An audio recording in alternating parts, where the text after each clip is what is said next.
Zoom y eso.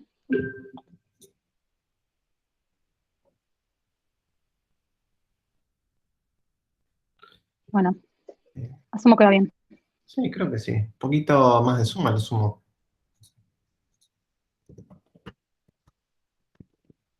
Ok.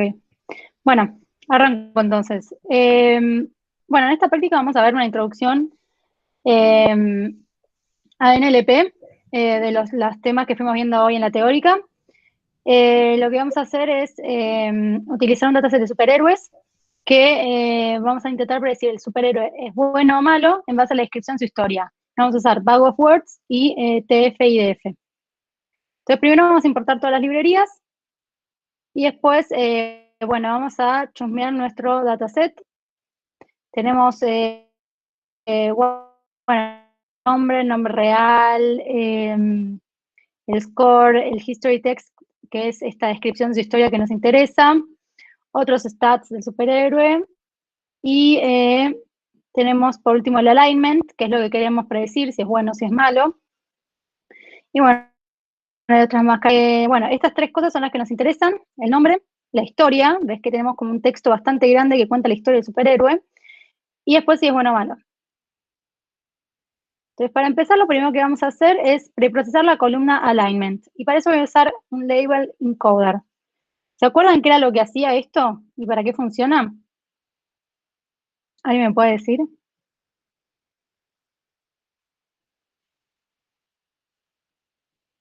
¿Qué era lo que hacía el label encoder? En base a lo que nosotros le metemos, digamos. Todavía nadie contestó. Ah, acá Juan dice, pasa a un número. Claro, o sea, lo que hace es agarrar, sí, convierte, y como en este caso nosotros nuestro alignment es good o bad, nosotros lo queremos pasar a un número para que sea más fácil después procesarlo, y lo vamos a, digamos, encodear para que nos queden ceros y unos. ¿Sí? Acá hay otro Muy bien. comentario Gracias, de Juan Juan. que dice, y asume orden. Y me pregunta es, ¿qué significa eso? Se corrigió, dice, va, no es que se asume. Ok, ok. Está bien. No hay ningún orden acá. Es simplemente pasar texto a un número y usa, porque necesita alguna forma determinística para darle el número a un texto, creo que usa el orden alfabético. ¿Puede ser, Sofía? Tipo, Sí, metele. En realidad no nos importa. Puedo usar ponele. cualquier cosa mientras sea determinístico, ¿no? Y no podemos usar ese número como si fuese orden, sería como pecado capital. Listo. Nada, no hay más comentarios. Ah, no, Claro. sí, hay otro. Leonardo dice, ¿no es como One Hot Encoder? Y no sé si es igual. Yo diría, Eh, metele, si querés hacer una analogía, sería como la posición del vector de un One Hot Encoder donde querés prender el uno. Si lo querés tener alguna forma de relacionarlo. Pero el one hot core devuelve un vector, ¿no? Y esto está devolviendo un número, un escalar. Un número entero, perdón, ¿no? Pero devuelve un número. Juan, que te vi con ganas de. Te acercaste a la pantalla. No, pero Larga. iba a decir exactamente eso. One hot te transforma en un vector y esto te transforma en un número. Perfecto. Que no te quede en la garganta, Juan. Tenés que largarlo todo. Es terapéutico. Bien, me callo, no molesto más. bueno, después lo que vamos a hacer nosotros es, lo que queremos predecir es esto de si es bueno o malo. Para eso vamos a usar una serie de funciones que nos van a ayudar en base a un input que le vamos a meter a predecir esto, ¿no? Para eso vamos a usar los temas que vimos antes, k-fold, y vamos a predecir en base a un modelo que le vamos a pasar el resultado este de si el alignment del superhéroe, ¿no? Bueno, ahora vamos a ir con el análisis entonces de NLP. Por un lado, los temas que vimos era que en base a un texto nos conviene poder separar ese texto en distintos tokens. Para eso hay distintas técnicas de tokenización y distintos algoritmos. Acá les voy a mostrar un par que, bueno, algunos ya los vimos en la teórica. Por un lado está este WordPunch Tokenizer, que lo que hace es separar en base a la puntuación. No. Puntuación se dice no. Bueno, las comas y los puntos. Sí, punctuation, sería puntuación. Sí, Sí, la traducción sí. al español. Yo te creo, Sofía. Bueno, vamos. Bueno, entonces si vemos acá, el texto lo va separando, tenemos eso que parece ser un nombre, una coma, el punto y distintas palabras. Después tenemos el Tribank Word Tokenizer, que lo que hacía era, en base a una serie de reglas, también nos separaba el texto en distintos tokens. Entonces vemos que queda de esta forma, ¿no? Y por último tenemos este que es el de regex tokenizer, que lo que hace es separar en base a una regex que le pasamos, ¿no? Acá yo le paso una regex que lo que hace es quedarse con las palabras que empiezan con mayúscula. Entonces tokenizamos el texto y nos devuelve entonces solo las palabras de nuestro texto, que yo acá lo limité a las 200 primeras palabras, que empiezan con mayúscula. Todas las demás no entran, digamos, en la tokenización. Bien. Después vamos con el paso de normalización. Habíamos visto que teníamos, por un lado, lo que es stemming, que lo que hace es basarse, digamos, en la raíz de la palabra y quedarse con eso. Entonces le pasamos, por ejemplo, estas palabras y vemos que nos devuelve, ¿no? Vemos que Che, run, sí, está puesto, dice Language Spanish. sí, no, creo que ahí flasheé yo, pero igual lo Interesante. logró hacer bastante bien. Tal cual, ¿no? Es como, ¿qué pasó ahí? Que esto siga andando. Bueno, en No, no realidad. sé si está andando, en realidad no, ahí está, la pifió mal. Ah, mira, Cats, sí. Una cosita que por ahí pasamos apercibida, ¿no? De esto es cuando no tiene que aplicar una transformación, no hace nada y la palabra sigue su curso, ¿no? Claro, Igual, por ejemplo, ahí más o menos funcionó porque es un steaming. Si fuese lematización, ahí sí no andaba nada. Como es Tal cual. steaming y usa reglas de sacar sufijos, y bueno, más o menos algunas la hizo. Sí. De claro, hecho, ya podemos ver, ¿no? Una limitación de esto es que solo va a andar para lenguajes donde se tienen las reglas hechas, ¿no? Del stemming, ¿no? Y no todas las librerías tienen la misma calidad de stemming, o sea, para un mismo lenguaje. De hecho, hoy en día hay alguna que otra librería privada que se garpa, que te promete más de, no sé, 50 o 100 lenguajes de stemming o de lematización o de tokenización. En general, NLTK anda bastante aceptable para inglés-español y alguna que otra, ¿no? De las populares. Nos alejamos un poquito y viene, no sé, polaco y estamos medio al horno. Igual hay una claro, lista en algún lado, no sé, de los que soporta, pero no soporto todos. Así que nada. claro. Bueno, ahí vemos que cuando lo pasamos a inglés, resuelve, digamos, por ejemplo, bueno, run queda igual, runner queda igual, pero running ya se da cuenta de que la raíz es run. Para run en pasado lo deja igual, runs lo logra alterar la raíz, fit queda igual, cat, y esto que es cacti, que lo que significa es cactus en plural, digamos, lo deja igual. Bueno, y después tenemos la lematización, que para eso vamos a usar este WordNet Lematizer, que le pasamos las mismas palabras y vemos entonces cómo los trata este, ¿no? Ahí vemos que runner, running, esto lo deja igual, acá se da cuenta de que el origen, digamos, es run. Fit lo logra encontrar, digamos, la palabra original, por así decirlo, que es food, cats también, y cacti lo pasa a cactus, ¿no? Que sería por ahí lo más raro, también de fit. Lo logra reconocer en base a lo que mencionaba antes Juan, ¿no? Es como un análisis más de diccionario, más de morfológico, que reconoce la palabra en sí.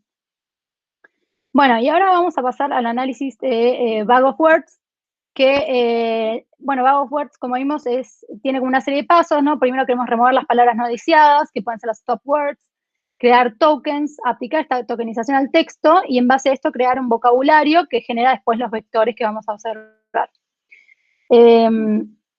Bueno, entonces, primero hablamos un set con las stop words, ¿no? Esto, la librería NLTK nos ofrece unas stop words típicas del idioma, en este caso inglés, que les muestro acá más o menos cómo quedan, cuáles serían. Son, digamos, las cortitas, las típicas que están en todos lados, que por ahí no nos dan mucha información de lo que quiere transmitir el texto, ¿no? I, me, myself, y todo este tipo de cosas que, bueno, dice esto, la verdad que no está bueno tenerlo en cuenta porque no suma mucho. ¿A Bien. qué? Yo les hago una pregunta a ustedes. ¿A qué les hace acordar una palabra que aparece, o perdón, un token que aparece en todas las sentencias, ¿no? ¿Cuál es la varianza de eso? De una palabra o un valor, por así decirlo, más correctamente hablando, que aparece en todas las sentencias. ¿Cuál es el nivel de información? Supongamos que tenemos un carácter, o perdón, un token que aparece religiosamente en cada una de las sentencias. ¿Sí? ¿Qué nivel de información me da eso? Dice, Bruno no aporta nada. Juan dice, es lo mismo que si no estuviese. Camilo dice nula. Bruno dice, es constante. Tal cual, es constante. Es como un valor constante, ¿no? ¿Qué información a lo sumo me podría llegar a aportar esa variable? A lo sumo, si quisiésemos decir, no, pero no seas tan malo, no lo saquemos. Si Sofía ahora dice, no, seamos bondadosos con I, por ejemplo. ¿Dónde sería de alguna manera lo único interesante de esa variable si sabemos que está en todas las sentencias? Perdón, no, o todos los documentos, no hablando correctamente. Como un bias. No. Algo que Juan dijo que se pierde cuando nos metemos con Word, pero que sin embargo podría servir para otro algoritmo. Ahí les doy una pista. Acá Ariel dice el orden, tal cual, ¿sí?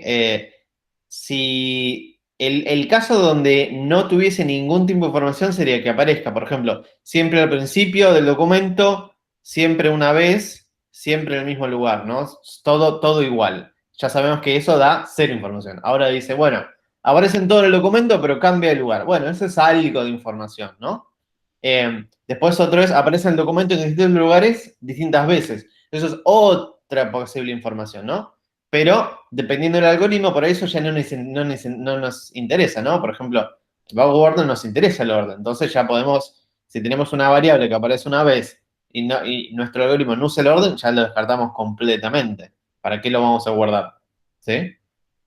Nada, está bueno que se empiecen a mapear en texto lo que aprendimos en las otras clases, ¿no? Es otro nivel de abstracción, pero traten de empezar a mapear los conceptos. Es muy complicado, ¿eh? Pero está bueno que tratemos de agarrar y pasar lo que sabemos a texto, porque esto es lo mismo, ¿no? Para cada área nueva agarramos lo que sabemos y lo tratamos de volcar en esta nueva área. Y ahora con eso me callo. Ok, bueno. Bueno, son, digamos, estas palabras como ya vimos. Y lo que vamos a usar es esta función que se llama count vectorizer, que es lo que hace. Bueno, convierte, digamos, una colección de texto, de documentos, en una matriz con que va a mostrar, digamos, la cantidad de tokens, ¿no? Nos va a mostrar, bueno, tenemos este token por ahí, qué sé yo, mesa azul, verde, y el primer documento tiene mesa, entonces va a ir un 1, no tiene nada que ver, no tiene verde, entonces va a ir un 0, entonces nos va armando como esa matriz con la frecuencia, digamos, de los features en cada documento. Bueno, esta es también la documentación de lo que vimos antes, que era el regex tokenizer, si lo quieren ver después. Bueno, entonces, para esto, ¿qué vamos a hacer? Le pasamos el stop words, las que queremos que no tenga en cuenta, que son las que acabamos de ver. Agarramos, entrenamos el modelo con nuestra columna de history text, que es la que queremos usar para predecir. Agarramos, hacemos transform y nos devuelve, ahí con esto nos genera, digamos, la matriz. Entonces, por un lado, si queremos ver los features que seleccionó Count Vectorizer, agarramos, hacemos get feature names. Yo acá le puse que nos muestre 10. Y, por ejemplo, él detectó que algunos features copados son abounding, abra, Abraham. Entonces, estos son los que detectó y que consideró features, ¿no? Vemos que no están ninguno de esos que vimos antes, ¿no? No está won't, wouldn't, I, may, maybe, porque la filtró. Y bueno, vemos que la cantidad de features que seleccionó son estas, 27.536 features. Esto después se va a reflejar en la dimensionalidad de la matriz que nos va a devolver, ¿no? Entonces, porque cada feature representa una columna. Entonces va a tener 27.500 columnas. Y eso, Bueno, eso solo es, sí. eso después de estemizar, ¿no? No, todavía no, acá no hay estimización. Él hace como algo interno, pero no, todavía no usamos. O sea, 27.000 es texto en bruto, por así decirlo. Claro. Texto sin preprocesar, sin hacerle ninguna normalización. Tenés 27.000 features. Perfecto. Y acá, bueno, después les quería mostrar, bueno, esta es la forma de la matriz, ¿no? Son 1173, son la cantidad de documentos que tenemos, o sea, los superhéroes que tenemos en nuestro dataset, y estas son las columnas que son las features que tenemos, ¿no? Entonces la matriz tiene esta forma, acá se ven todos ceros porque como vimos antes, es recontra rala, y entonces la mayoría son cero, y acá en el medio va a haber algunos unos, depende de los features que estén en ese documento particular, en esta fila. Entonces, por ejemplo, si queremos ver la primera fila de la matriz, bueno, los primeros 10 son todos ceros, en algún lado van a estar estos unos. ¿Cuántos unos va a haber? Bueno, si nosotros contamos, por ejemplo, agarro y sumo para el primer documento todos los que tienen uno, me devuelve todos los features de la primera fila, que son 48. Entonces, el primer documento tiene 48 features. Y los primeros 5 features que seleccionó son estos, ¿no? Assumed, become, completed, deploy, bueno. Estas palabras las detectó como features. Sí, en realidad sería como que los features al modelo mentira, el modelo, ¿no? De entrada son los 27.000. Los 48 serían los que tiene prendidos uno en Claro. ese, ¿no? O sea, los features siguen siendo 27.000, pero tenemos prendidos 48, de los cuales acá Sofía mostró cuáles son los que están prendidos. Listo. Claro. Bien, y después tenemos, acá mapeamos, digamos, las palabras por frecuencia de aparición para ver entonces cuáles son las palabras que más aparecen. Entonces vemos que time es la que más aparece con 2194, new, después man, one, estas son, digamos, los features que más aparecen en todas las descripciones de todos los superhéroes que tenemos en nuestro dataset. Y bueno, esto lo podemos graficar y nos da este grafiquito, que ahora acá voy a sacar un poquito de zoom, que podemos ver de manera más visual, digamos, esta frecuencia de cada palabra. Por otro lado, o sea, aparte de Count Vectorizer, que digamos es una función que nos da scikit-learn, NLTK, que es la otra librería que estábamos usando, que nos daba todo lo que tiene que ver con tokenización y análisis de texto, también tiene como una forma de obtener la frecuencia de las palabras, que bueno, por un lado acá tokenizamos primero con el de regex, esto lo que hace es devolvernos las palabras, sacamos las stop words con esta función que hacemos nosotros, y después con frecdist nos devuelve, digamos, la distribución y la frecuencia de cada palabra. Y si lo ploteamos nos quedan estas, ¿no? Estas son las features que consideró NLTK, ¿no? Las vemos. Hay algo acá que llama la atención por ahí, que es esta X, que está en segundo lugar, que acá no está. Esto es porque es un procesamiento interno que hace Count Vectorizer, que Count Vectorizer lo que tiene es como un atributo, acá se los voy a mostrar un parámetro, que se llama token pattern, que lo que hace es agarrar y solo considerar, digamos, los tokens que tienen 2 o más caracteres, ¿no? Entonces, como X tiene un solo carácter, Count Vectorizer no lo tiene en cuenta, pero NLTK sí lo tiene en cuenta y queda en segundo lugar. Sí, Eso sí. como algo interesante por ahí. Sí, yo creo que se podría considerar como una forma de seguir como reduciendo la dimensionalidad, ¿no? De cualquier truco posible, ¿no? Decir, bueno, asumo que menos de dos o menos caracteres no tiene información para lo que quiero hacer después. Entonces, tac, borramos todo, feature. Si no, tendríamos que hacer la combinatoria de 2 caracteres por toda posible combinación que nos viene, ¿no? Y si no, se sigue expandiendo la dimensión de los features. Y a nadie no nos gusta que tengamos muchas dimensiones, ¿no? Acuérdense del problema de la dimensionalidad. Claro.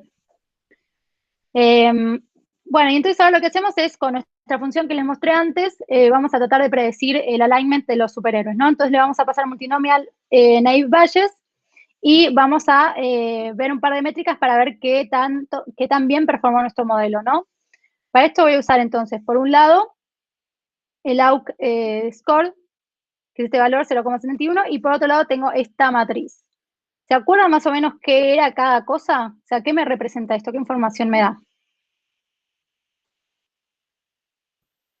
Perdón la ignorancia, ¿qué era el 0 y el 1? Cuando es 0 es... Sí, cuando es 0 es malo y cuando es 1 es bueno, me parece. Ahora tendría que ver después. Sí, creo que era así. Un caso que si Sofi estuviese entregando el TP de visualización de la primera parte del TP, le habríamos dicho, Sofi, acá van los nombres, ¿no? Claro. Para molestar solamente. Pero. No sé Bien. si alguien contestó. No, todavía no. Repetí la pregunta, sí. Acá Juan contesta. Dice, la diagonal es si predecís bien y lo demás es false negative y false positive, si recuerdo bien. Bruno dice la cantidad de true negative, de false positive, de false negative y de true positive. Claro, bien. Sí, esto es, digamos, la matriz de confusión. Nos muestra esto, ¿no? Entonces, no dice, digamos, según el valor real que era 1, nosotros predecimos 1, entonces esto es un true positive, sería, ¿no? Y para los valores cuando eran 0, predecimos 0 esta cantidad de veces y son nuestros true negatives. Después, las veces cuando era 1 y nosotros predecimos 0, es este número, digamos, y cuando era 0 predecimos 1, era 167, ¿no? Entonces, acá, como decían los chicos, esto nos dice si predecimos bien. Bueno, todo nos dice si predecimos bien o mal, ¿no? Pero estos son los aciertos, digamos, y estos son los desaciertos. Sí, la regla memotécnica que habíamos quedado la anterior clase era, si la diagonal tiene valores altos, todo está bien, o por así decirlo, tenemos un check de, bueno, por ahora no me importa qué son los features, no me importa nada, si la diagonal tiene valores altos y el resto valores bajos, eso está bien. Y después, obviamente, se analiza, ¿no? En detalle de qué significa que cosas que no son de la diagonal tengan el valor alto, tengan valor, ¿no? Como dijo Sofi, ¿no? Vamos de izquierda a derecha, de izquierda es lo que de verdad era y en la columna, por así decirlo, era lo que se predijo. Entonces, si era 1 y se predijo 0, tenemos 186, y si era 0 y se predijo 1, tenemos 167.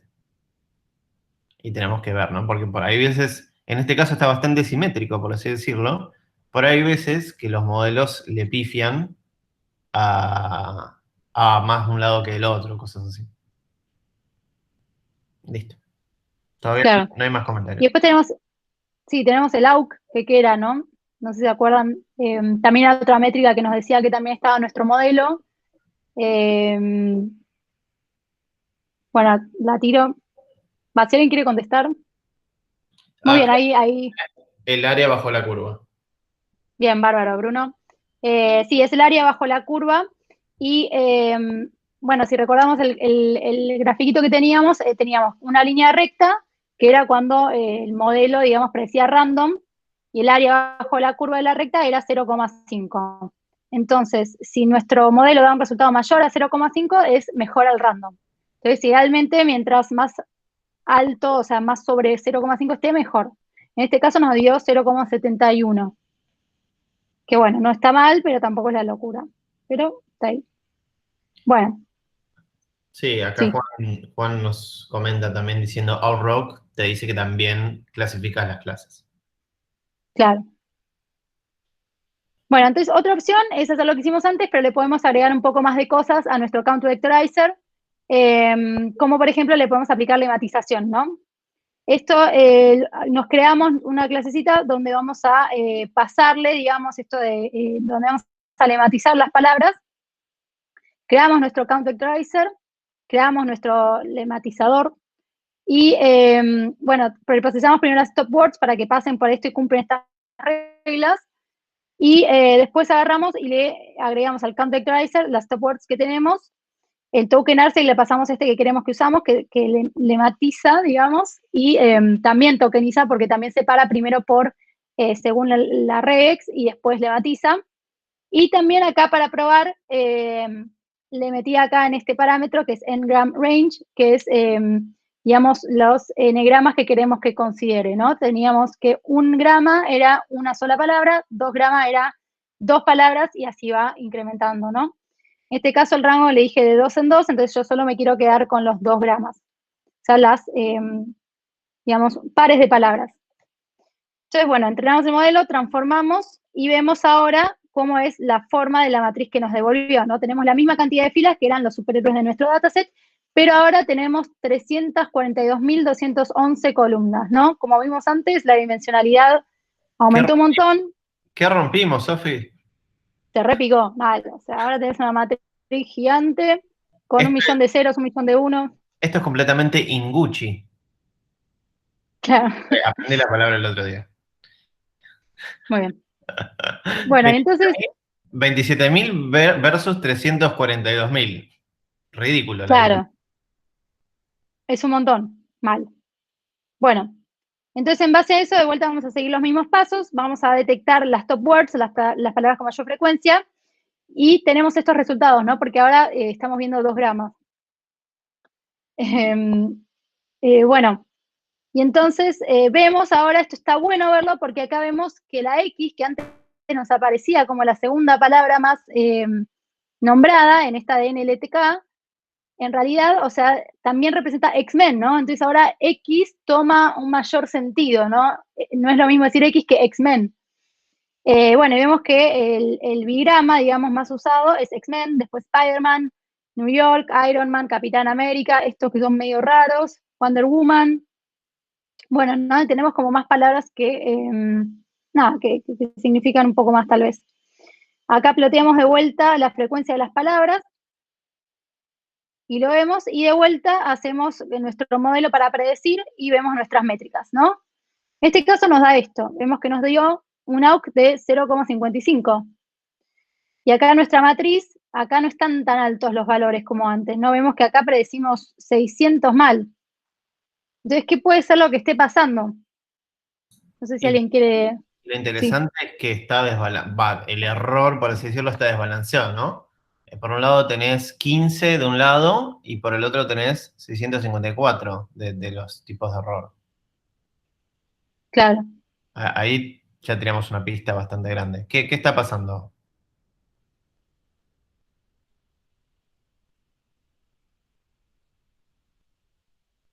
Esto podría ser tranquilamente una pregunta de parcial. A ver si ahí llame la atención de varios. ¿Dijo parcial? ¿Cómo? ¿Cuándo?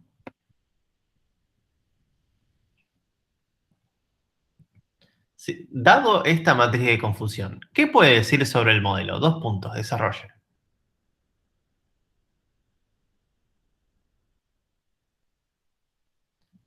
Entre paréntesis, no guitarré, sino resta nota.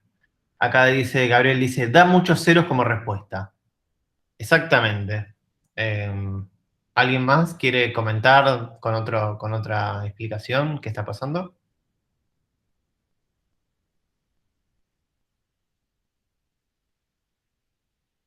Bruto under. Me gusta, me gusta. Hugo dice se le escapa mucho. Está bien, como se dice, ay, no me sale. Como efecto de lo que está diciendo Gabriel, que predice muchos ceros como respuesta, se le están escapando los que eran 1 y tenían que predecirlos como 1, ¿no? Acá Juan dice, ¿tenés muchos falsos positivos? ¿Cómo sería eso, Sofía? ¿Tienen muchos falsos positivos? Y si vemos acá, entonces teníamos que esto lo predice bien, eran true positives, y acá lo que tenemos es predice como es positivo, lo predice mal, sería claro, sería no, me parece que va por el otro lado, ¿no? Exactamente. Claro. Son falsos negativos. Está, como dice, como Ariel comenta, falso negativo, y Hugo también dice, no, son falsos negativos. Claro, bien. Si yo digo que todo es 0, ¿no? 0 se podría decir como que es, no sé, decir que no es 1, o sea que no es decir negativo, ¿no? Y de la izquierda vemos que era 1, o sea, era positivo, y le pongo 0, entonces es falso negativo. De hecho, todos los errores son básicamente falsos negativos. Eso podría también ser parte, cuando ustedes, si viene una pregunta de matriz de confusión, está bueno que expliquen, ¿no? La diagonal está mal porque cuando era 1 y tenía que predecir 1 es un valor bajo con respecto a la cantidad de unos que hay, ¿no? Cantidad de positivos que hay sobre el total, ¿no? Y tenemos un montón de falsos negativos, ¿sí? a tal punto que, sabiendo que hay un montón de unos, básicamente se están pasando todos a predecir, todos los unos los predice como ceros. Entonces, básicamente está diciendo que todo es cero, excepto un marcado casos menos de 115 que dice que es 1. Estoy sumando todos los que dice que es 1, ¿no? Acá Juan dice, ¿por qué pasa esto? Cara de preocupación. O emoji, no sé cómo. Los emojis son un tema muy interesante en NLP, ¿eh? Que no sé si lo vamos a ver, pero a mí me rompen todo el modelo. Quiero que sepan, son re complicados. De Bueno, hecho, acá el tema, sí. perdón, quería hacer un comentario re pelotudo. Tenemos emojis por un lado y emoticones por el otro. Emoticones es de texto y emojis es que tienen ya un carácter que los representa. Fin. Bueno, acá es que el tema es que, bueno, la dimensionalidad aumentó un montón, entonces eso, como mencionaba Juan antes, lleva a ser un problema, y el modelo no puede predecir correctamente, ¿no? También, como las palabras por ahí son más específicas, esto genera como que el modelo no termine de entender bien cómo predecirlo. Si, en cambio, a ver, quería probar acá, en vez de usar enegramas, o sea, 2, pasamos de a 1. Ahí está procesando.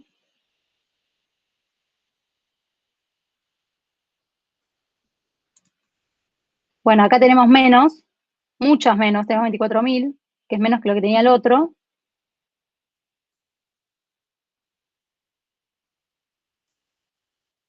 Y acá tenemos un mejor resultado, ¿no?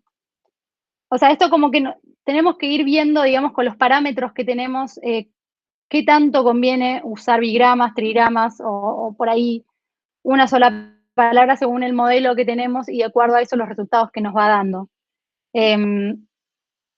Más que nada como para tener en cuenta eso de que no siempre aumentar, digamos, la n del grama nos da mejores resultados, ¿no? A veces puede tener el efecto contrario. No sé si ustedes quieren sumar algo más. De hecho, en NLP, el tema del preprocesado, ¿sí? Del texto, es una componente muy importante para que el modelo pueda elaborar tranquilamente. Obviamente hay modelos que se bancan cualquier tipo de input y ya el preprocesado, por así decirlo, lo tienen adentro, ¿no? Pero la mayoría de las veces, ayudarlo desde afuera, antes de que se ponga a entrenar, sirve un montón. Lo de hacer enegramas, lo de filtrar ruido, incluso acá podríamos llegar a un punto donde tenemos enegramas, pero nos quedamos con los enegramas, un conjunto muy chico de enegramas, hasta el punto que no nos aumente la dimensión ridículamente, ¿no? Nos podríamos quedar con, no sé, filtrar y decir, bueno, me quedo con solo 40 enegramas. ¿Cuáles enegramas? Bueno, los que estén en el medio. A ver si eso mejora o no. Como prueba, ¿no? Esto es a veces prueba y errores.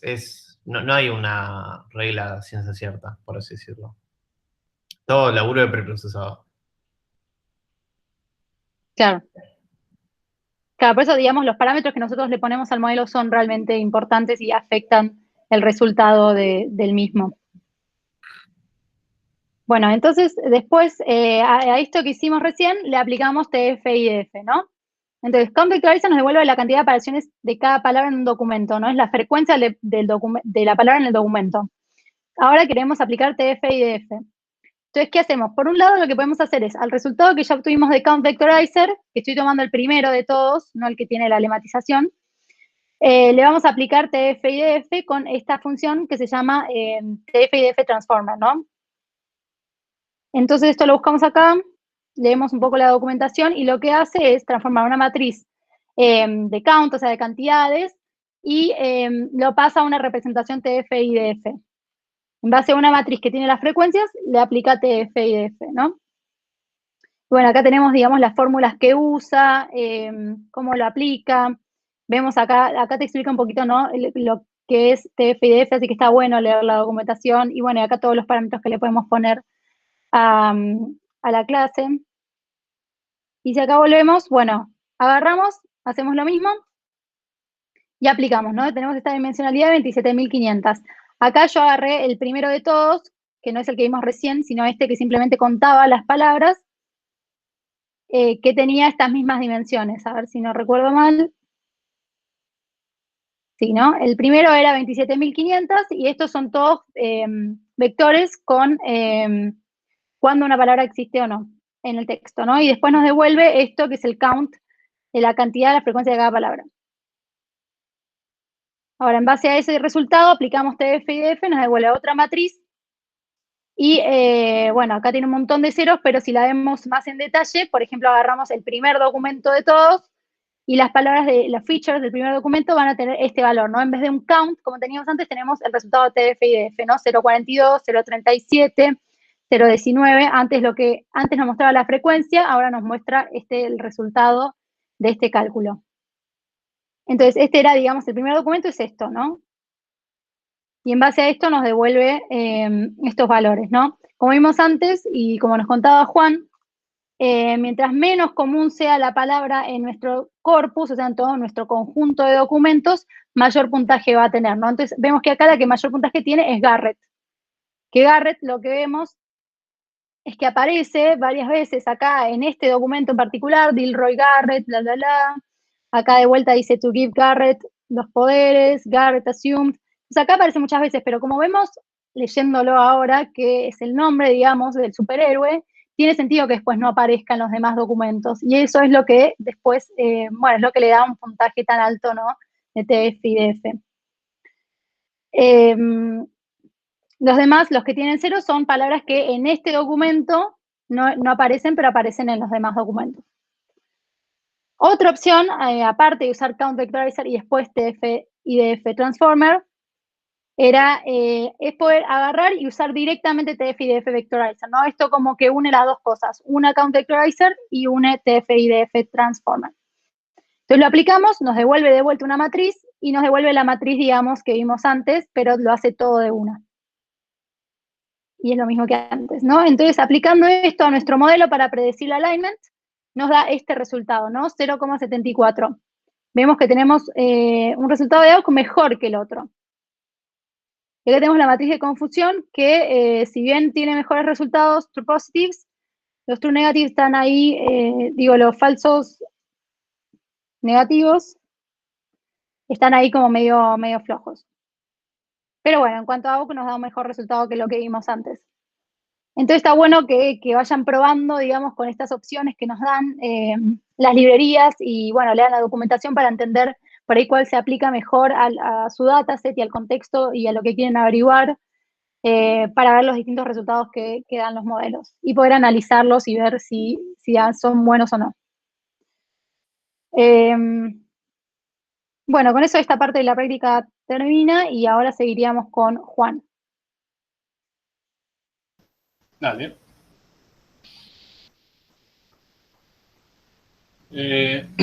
Bueno, yo lo que les quiero mostrar es una aplicación del TF y DF sobre un problema real o algo parecido.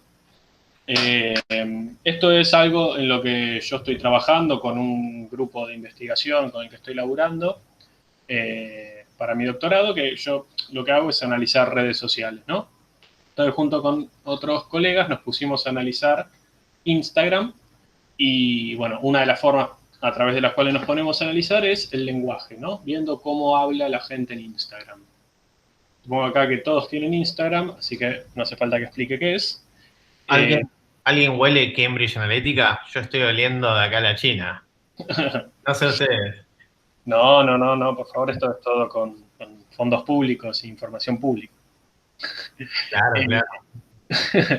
Chicos, ¿acuérdense cuando Juan aparece con los millones de dólares en su auto Ferrari? Acuérdense que fue nuestro profe.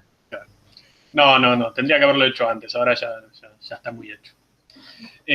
Bueno, lo que vamos a hacer es trabajar con algunas cuentas de Instagram. Lo que hice fue bajar según de qué hablan las cuentas, ¿no? Entonces me bajé como cuentas de distintas categorías. Entre ellas definí 6 categorías, algunas las llamé fit, es decir, son cuentas que se dedican al ejercicio, a estar bien físicamente, un poco a qué comer para estar bien físicamente. Tal vez les suenen, las hayan visto. Otras son las recetas fit, que es comida saludable, nutricionistas, comidas bajas en calorías, comidas para adelgazar, etc. Otro es de recetas, que es, por ejemplo, MasterChef, o sea, simplemente comidas ricas y bien elaboradas y vistosas, sabrosas, etc., pero no necesariamente bajas en calorías o para adelgazar. Después, otra cosa que nada que ver, o sea, lo que hice fue como bajar dos mundos distintos, uno el de las comidas y otro el del deporte, ahora explico un poco mejor. Dentro del deporte discriminé entre jugadores de fútbol argentino, periodistas deportivos y otros deportistas argentinos. ¿Cuál es la idea que nosotros buscábamos analizar? Es ver qué tan parecidos hablan estas categorías con la idea de que el mundo de las comidas van a hablar más parecidos entre sí y el mundo del deporte van a hablar parecidos entre sí, diferentes, o sea, estos mundos no deberían tocarse mucho en el sentido de que deberían hablar distinto, deberían usar otras palabras, con otras frecuencias, otras combinaciones, etcétera, y a su vez, internamente deberían tener tal vez alguna relación, ¿no? Alguna relación y diferenciación, ¿no? Ahora vamos a ver cómo podemos ver esto. Aviso que voy a empezar a mezclar un poco de muchos conceptos, porque bueno, cuando uno va a la práctica o cuando uno va a investigar cosas, terminas haciendo esto, terminas juntando un poco de todos lados para empezar a armar algo nuevo o para descubrir algo. Y bueno, lo que hice fue descargar todos los posteos de las cuentas de estas categorías de los últimos 12 meses, ¿sí?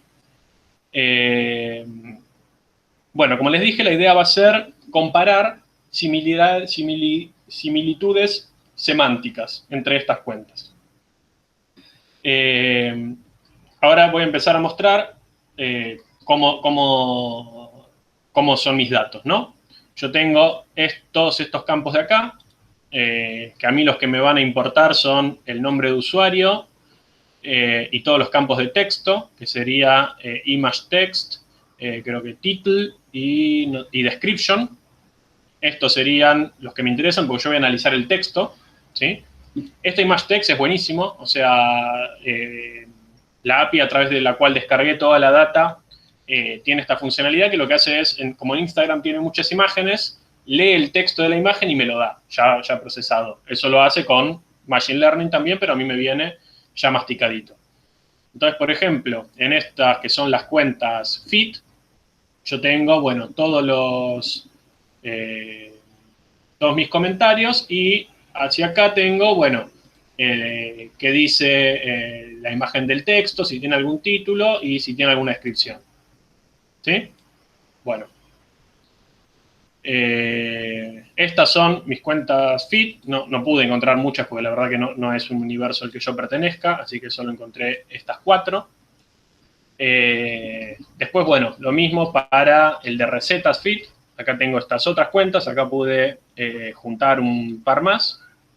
Que igual de todas formas estas cuentas, ojo, tienen muchos seguidores, tienen cientos de miles de seguidores, son cuentas muy populares en Instagram. No sé si alguna de ustedes las conocen o siguen este tipo de cuentas, pero son incluso más populares que los políticos, por ejemplo. Yo sigo todas esas cuentas. Soy fan de toda receta fit. Sigo todo. Podemos. Después yo te paso, si querés cuentas. Dale, porque necesito saber más de estos mundos ahora. Ahora sale Juan todo musculoso para verano.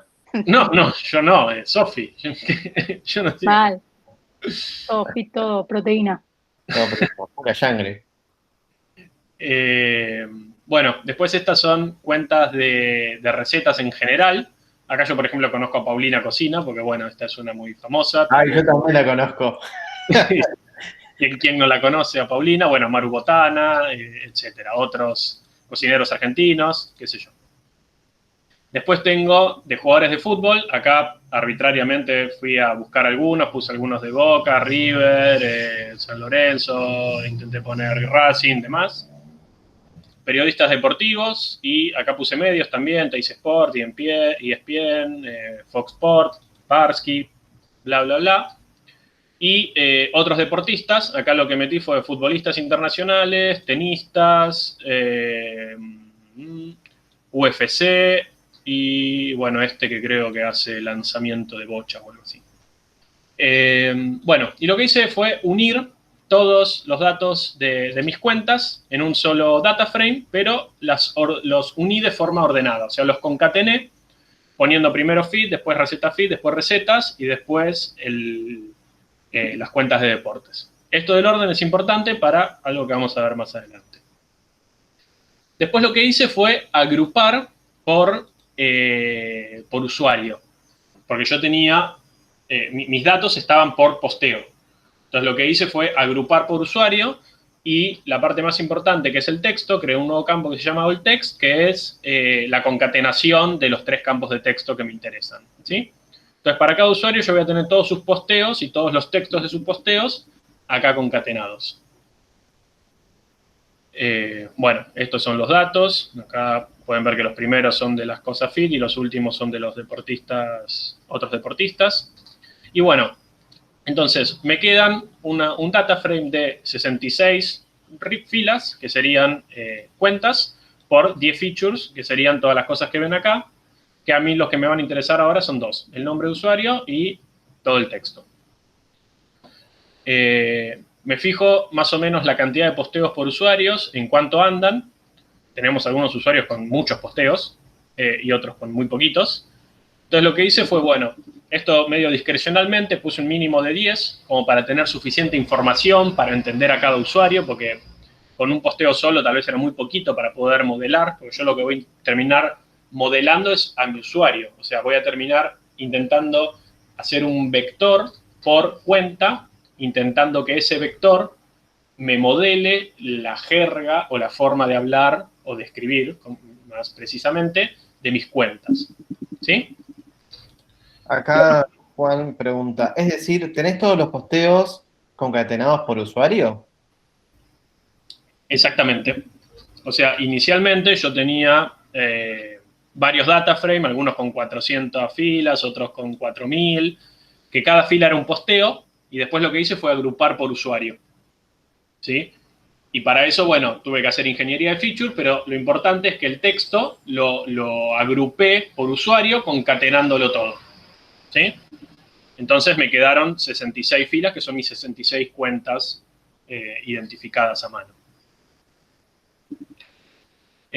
Bueno, poniendo este umbral de mínimo 10 posteos, me quedé con 65 usuarios. O sea, eliminé uno solo.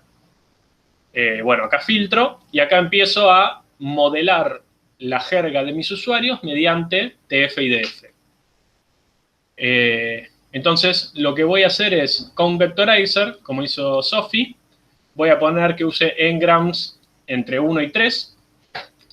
También le seteo esto, que es para eliminar palabras muy frecuentes, o sea, me quedo con las palabras que aparecen hasta en un 0.8. Esto es para eliminar palabras que estén por encima del 0,8 de la media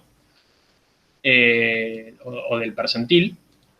Y también las palabras muy raras, las que aparecen muy poquito. Estos son estándares, ¿sí? O sea, ¿se acuerdan de la teórica? Yo les dije, se eliminan palabras muy frecuentes y poco frecuentes, entre ellas las stop words, que también las voy a eliminar en español, porque todas mis cuentas son de acá.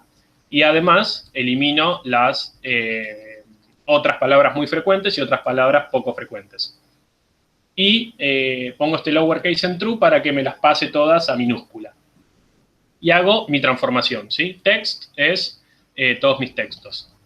Los paso mediante convectorizer a mis vectores y le aplico TF y DF, normalizando por la norma L2.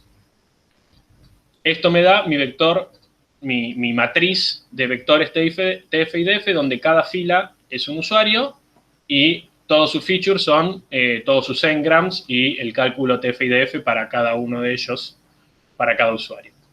Esto me da una matriz de 65 usuarios por 2.231.907 features. Un montón, pero no me va a importar, me va a servir igual. ¿Por qué? Porque yo lo que voy a hacer ahora es crear un grafo de similitudes. Y acá vamos a explicar un poquito mejor esto. Primero voy a explicar lo de la similitud. Yo tengo por cada usuario un vector, ¿no? Un vector, matemáticamente, lo representamos de esta manera, ¿no? Supónganse que estamos en 2 dimensiones. Entonces yo tengo este vector, que es este puntito de acá, ¿no? Bueno, en realidad esta forma no debería ser... suelen tener origen en el origen de coordenadas, así que debería tener este ángulo, entonces sería, pónganle una cosa así, ¿no? Que sería este punto de acá, que sería, no sé, el 3, 2, ¿no? Y después puedo tener, este sería, pónganle, mi vector TF y DF de mi cuenta de Paulina Cocina. Y después tengo otro vector TF y DF que me representa a Maru Botana. Y ese está por acá, ¿no? De nuevo, esto es en 2 dimensiones para que se entienda, pero esto en realidad va a vivir en una dimensionalidad de 2 millones. Entonces, ¿cómo hago para medir distancias entre 2 vectores en dimensionalidad tan alta? Bueno, para los embeddings, que son estas representaciones vectoriales del texto, lo que se usa es la similaridad coseno. ¿Y qué es la similaridad coseno? Ver el ángulo que se forma entre mis 2 vectores, ¿sí? Este angulito de acá sería. Entonces, yo mido el ángulo de este a través del coseno de los 2 vectores, que eso es una cuentita muy fácil, es la similaridad coseno de mi vector A y mi vector B, es el producto vectorial de A por B, esto es producto vectorial que si mis 2 vectores son de la misma dimensión me da un escalar, un número, dividido la norma de mi vector A por la norma de mi vector B. Esto es un escalar, esto es otro escalar, multiplicado me da un escalar, esto me va a dar un número entre menos 1 y 1.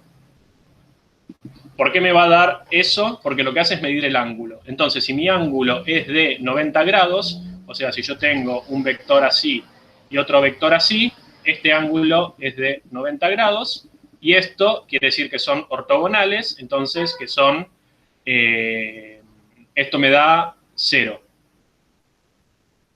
Y si son al revés, así, esto me da menos 1, y esto de acá da 0 también, ¿sí? Bueno, esas son las distintas posibilidades. Esto es la similaridad coseno. Es una buena forma para medir similitud de embeddings, o sea, vectores de texto en alta dimensionalidad. Entonces, ¿qué es lo que voy a hacer yo ahora? Voy a agarrar y voy a poner voy a representar mis usuarios como un grafo. Entonces yo voy a poner un puntito para Paulina Cocina. Voy a poner otro puntito para Maru Botana. Voy a poner otro puntito para JP Barsky. Otro puntito para Poncio. Y así, ¿no?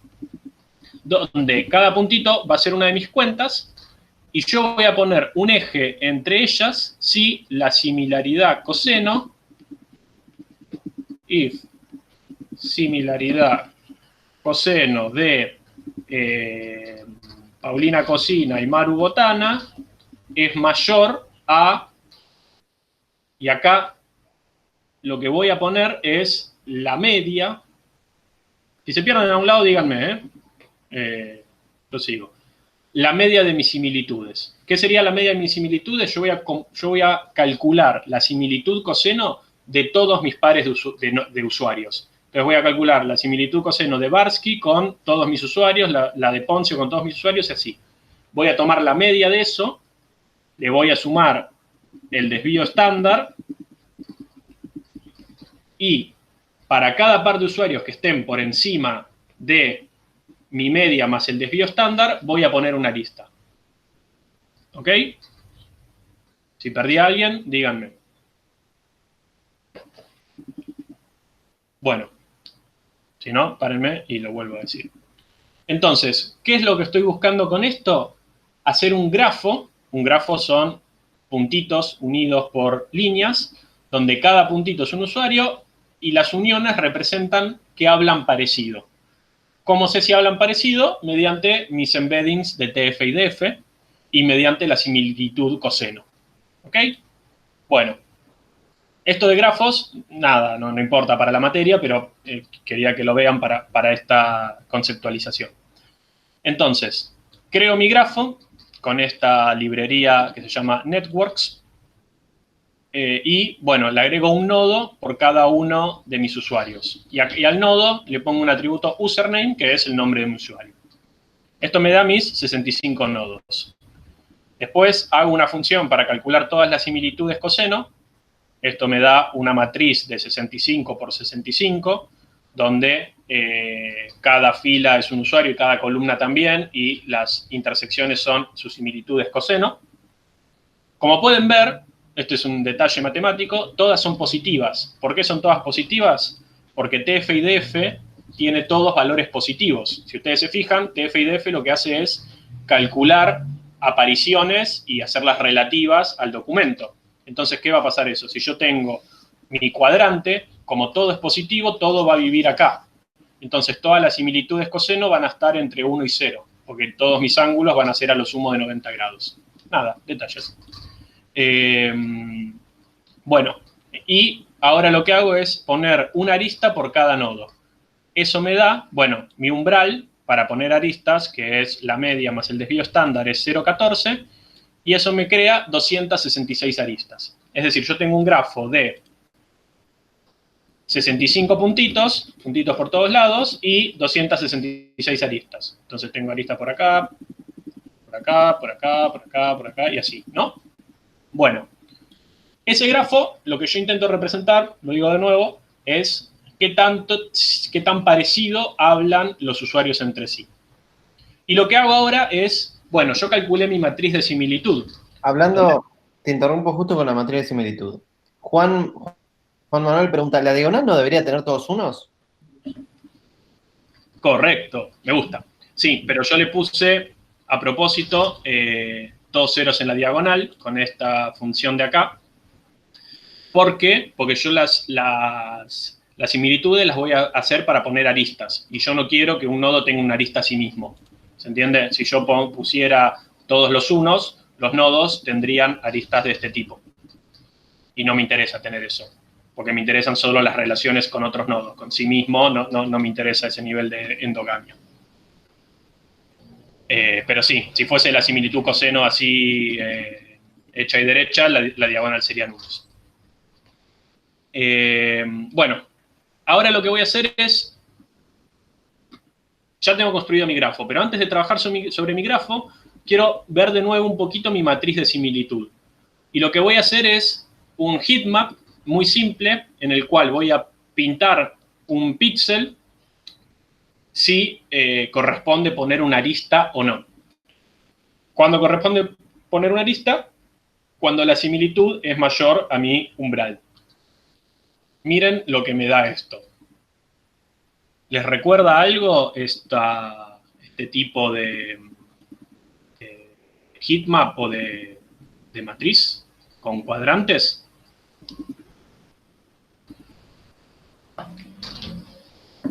Les doy una pista. Los primeros usuarios, recuerden, son los de recetas de comida, después vienen los de deportes. Y al final, y además están divididos en fit, receta fit, nutrición, y después por acá había periodismo deportivo, futbolistas argentinos y otros futbolistas. ¿Qué les parece que me está diciendo esta matriz? Leonardo contesta clustering. Exacto, exactamente.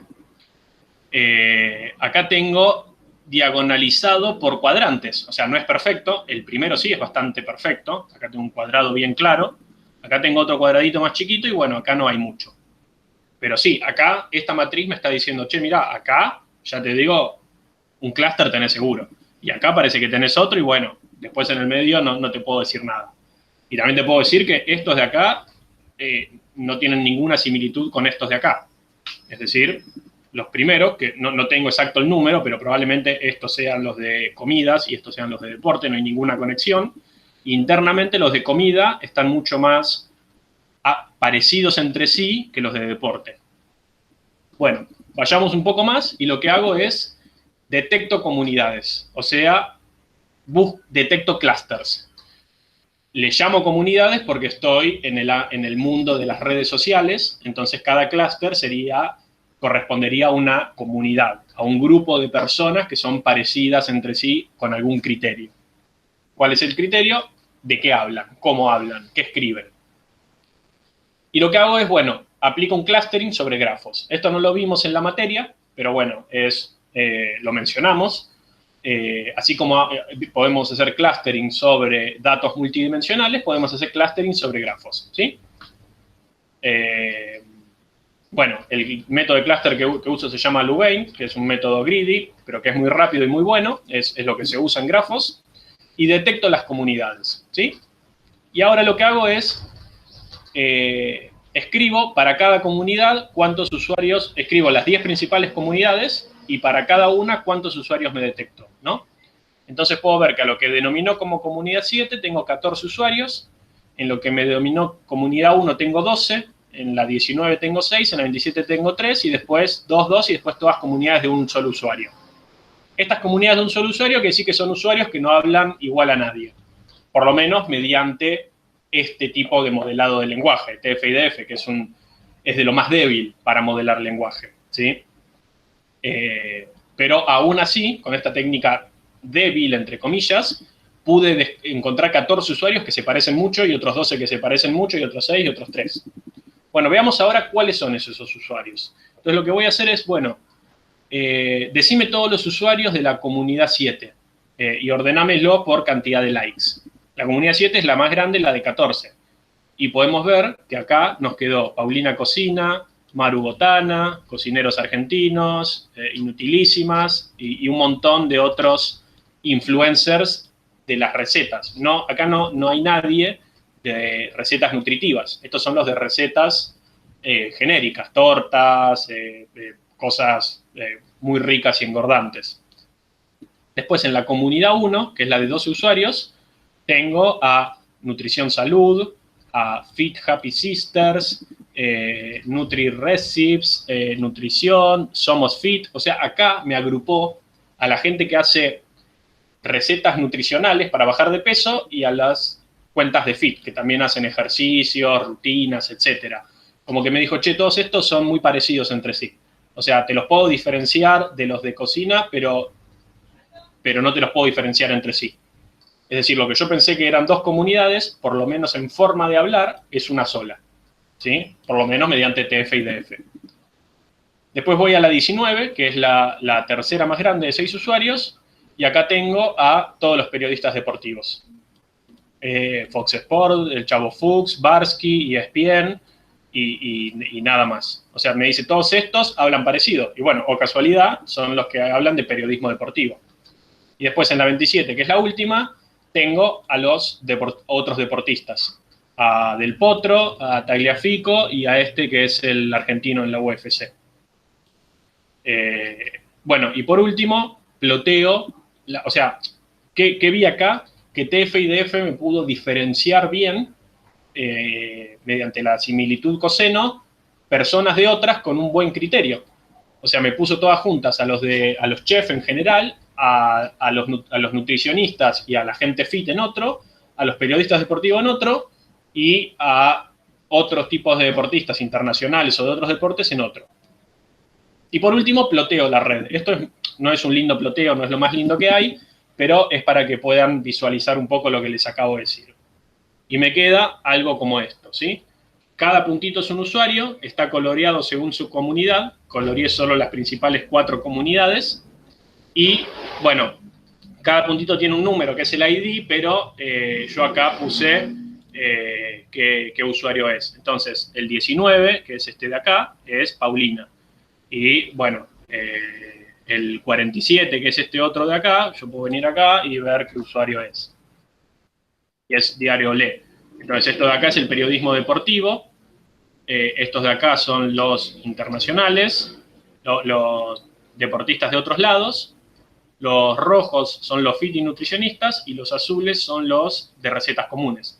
Acá podemos ver que están bastante conectados entre sí, porque todos hablan de comida en algún punto, ¿no? Pero aún así los diferencia bastante bien, con un buen criterio. Y bueno, eso. quería mostrarles, bueno, nada, una aplicación, algo que estamos investigando y probando y que con técnicas así simples, por decirlo de alguna manera, como TF y DF, pueden tener muy buenos resultados y cosas bastante coherentes. Y agarré datos bastante caóticos, o sea, posteos de gente en las redes, con lo caótico que puede ser eso, con errores de ortografía, con palabras argentinizadas, con todo eso conlleva, aún así, y con vectores gigantes, como me dio de 2 millones de dimensiones, aún así pude tener una linda abstracción de mis comunidades en base al procesamiento del lenguaje natural. Fin. ¿Preguntas?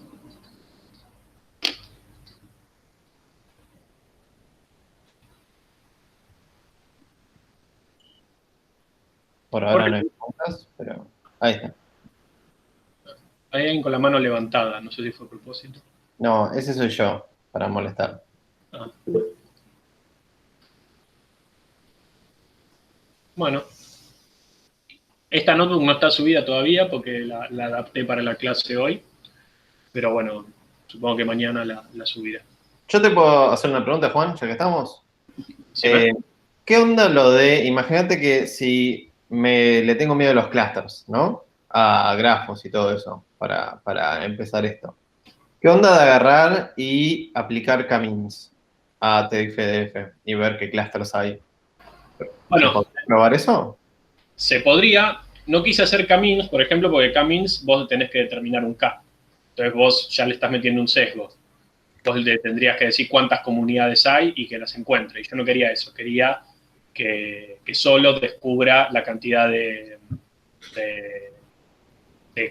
comunidades que considere. Y además quería ponerle esto, ¿no? Como un umbral para ponerle cierto criterio. Bueno, pero el umbral también lo podrías hacer porque K-means puede recibir la matriz de similaridad y podrías vos a mano setearle en 0 si el threshold es menor a tal valor. O sea, podrías modificar la matriz de similaridad previa a pasándosela a K-means.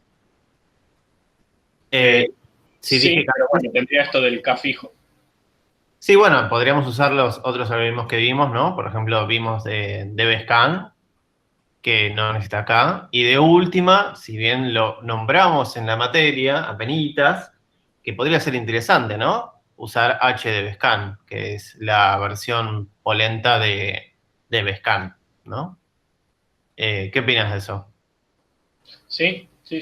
Yo hago mucho grafos porque me siento cómodo con los grafos, pero sí, debería dar parecido.